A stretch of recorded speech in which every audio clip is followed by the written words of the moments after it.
Good afternoon. నా పేరు journalist Naresh, CEO of leader TV. Leader TV అని ఒక 3 నెలల క్రితమే మొదలుపెట్టిన. గతంలో చాలా ఛానల్లో ఫ్రీలాన్సింగ్ ఇంటర్వ్యూలు, అట్లే కొన్ని ప్రజా సమస్యల మీద మాట్లాడిన సందర్భాలు ఉన్నాయి. సో బీసీల గురించి ఎక్కడ ఏ సభ పెట్టినా, ఎవరు మాట్లాడినా ఒకటే మాట చెప్తాం: మేము సగం, మాకు సగం, మేమెంతో మాకంత. ఈ నినాదం మీదనే మనం పోరాటం చేస్తుంటాం, ప్రయత్నం చేస్తూ ఉంటాం.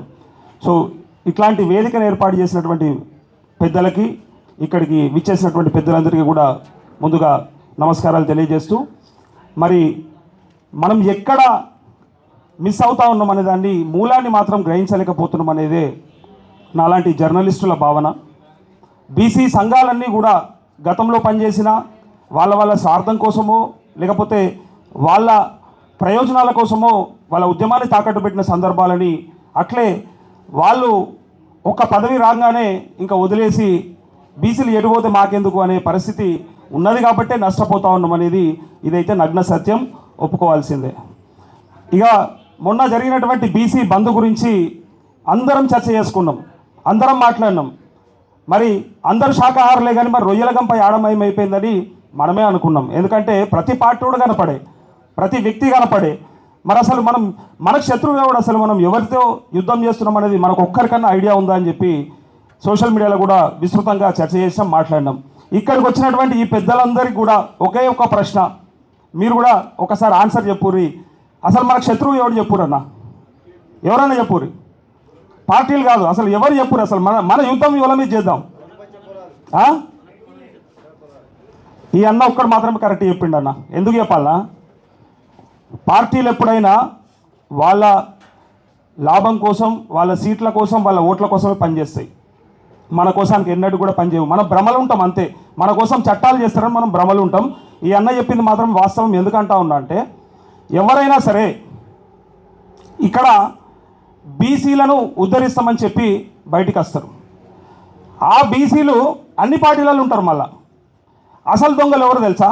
ఈ మాట అంటే బాధ అవుతుంది కొంతమందికి, కానీ కొంతమంది దొంగ బీసీల వల్లనే ఇవాళ మనకు ఈ సమస్య ఏర్పడింది.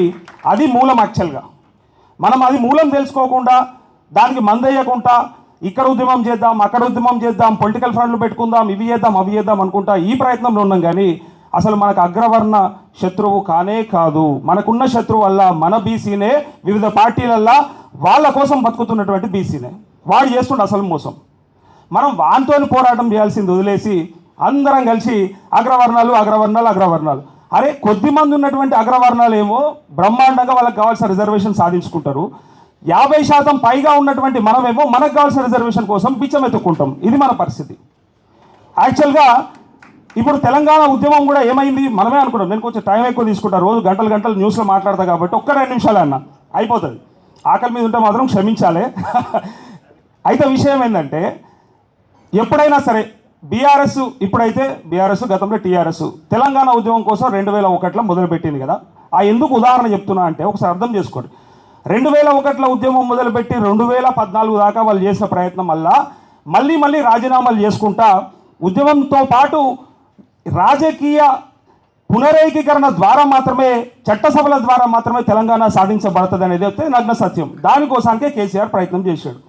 సో ఇప్పుడు ఇక్కడ కూడా అదే జరిగింది. మనకి సుప్రీంకోర్టులో తీర్పు ఉన్నది. ఆ తీర్పు ప్రకారమే కదా Indira Sawhney versus union of India కేసులో 50% స్లాబ్ మించొద్దనేది ఉన్నదనే కదా ఈ లొల్లంతా. లేకపోతే అసలు మనకు అడ్డం ఎవరు? సో చట్టాలు చేసేది చట్టసభల, ఇంప్లిమెంట్ చేయాల్సింది కోర్టులలో. వీళ్ళేమో ఆపుతారు, వీళ్ళేమో ఇస్తామంటారు. అసలు ఎవరు దొంగ? కాబట్టి ఇది కూడా నేను బీసీ పొలిటికల్ ఫ్రంట్ అని పేరు పెట్టుకున్న ఈ సభను చూసిన తర్వాతనే నేను అనుకున్నా, నిజంగా రాజకీయ పునరేకీకరణ ద్వారా మాత్రమే సాధ్యమవుతుంది. ఏదైనా సరే, గ్రామ స్థాయిలైనా, మండల స్థాయిలైనా, జిల్లా స్థాయిలైనా మనం రాజకీయంగా బలపడ్డ నాడు మనం ఎవడు ఏం చేయలేడు. మనకు కావాల్సిన చట్టాన్ని మనమే నిర్మించుకోవచ్చు, మనమే తయారు చేసుకోవచ్చు, మనమే ఇంప్లిమెంట్ చేసుకోవచ్చు. సో చేతుల్లో కత్తి లేదు, డాలు లేదు, యుద్ధం చేయమంటే ఏం చేస్తాం మనం? ఎన్ని రోజులు దండలాడతాం ఇట్లా? ఎవరి మీద ఇదంతా? సో ఇదంతా వదిలేసి మనం చేయాల్సిందల్లా, ఆనాడు తెలంగాణ ఉద్యమం కోసానికి ఎట్లయితే రాజకీయాల పరంగానే వస్తాయని చెప్పి చట్టసభల్లో మనం మన వాటా దొరికినాకనే మనం ఇవన్నీ చేసుకోవచ్చు అని ఏదైతే భావన ఉందో ఎగ్జాక్ట్గా ఇప్పుడు కూడా. మరి అట్లాంటి మరి మొన్న ఒక టీఆర్పీ పార్టీ అని ఒక ఆయన పెట్టి, అంతకంటే ముందు బీసీయూఎఫ్ అని ఒక పార్టీ ఉండే, ఇట్లా పార్టీలు చాలా ఉన్నాయి. కానీ వాళ్ళు కూడా ఎవరికి వాళ్ళు స్వార్థంగా ఆలోచిస్తున్నారు కాబట్టి నష్టపోతున్నాము. మన దాంట్లో ఎవరన్నా తెగించి కలబడి కొట్లాడి ధైర్యం చేస్తేనే ముందర పోతుంది. లేకపోతే మీటింగ్ పెట్టుకుంటాం, తింటాం, పోతాం, మర్చిపోతాం, రేపు మళ్ళీ మీటింగ్ అటెండ్ అవుతాం అంతే. ఇవి అన్న 20 ఏళ్ళ నుంచి చేస్తున్నా అంటున్నాడు. 20 ఏళ్ళ నుంచి చేస్తున్నాడు అంటే బాధ అనిపిస్తుంది. ఎందుకంటే 20 ఏళ్ళ కోసం, అంటే 20 ఏళ్ళ నుంచి దీని మీదనే ప్రయత్నం చేస్తూ దీనికోసమే చూస్తూ ఉంటే మన జీవితం అయిపోయాక మరి ఎవరు అనుభవించాలి? ఇంకా అత్యధిక శాతం మనం ఉన్నామన్నాక మనం ఎందుకు సాధించుకోకూడదు? మన చేతిలో ఉన్న అస్త్రాన్ని వదిలేసి, కత్తిని వదిలేసి ఎవరెవరికో ఎదురు చూసడం అనేది తప్పనేది నా భావన. సో ముఖ్యంగా ఈ బీసీలకు సంబంధించిన ఫ్రంట్ పెట్టినటువంటి అన్నలందరికీ నా సూచన ఏంటంటే, ఒక సీనియర్ జర్నలిస్ట్గా బయట ప్రజలతో మమైకం అవుతుంటా కాబట్టి మన స్వార్థం కోసం కాకుండా ఏనాడైతే ప్రజల కోసం ఆలోచిస్తామో, ఏనాడైతే మన వర్గాల కోసం ప్రయత్నం చేస్తామో ఆ రోజే సక్సెస్ అవుతుందన్న. అంతకు మించి నాకు ఎంపీ సీటు కోసమో, నాకు ఎమ్మెల్యే సీటు కోసమో ప్రయత్నం చేస్తే ఏనాడు ఏ ఉద్యమం ముందరపడదు. ఆనాడు జరిగింది అదే, తెలంగాణ ఉద్యమంలో కూడా జరిగింది అదే.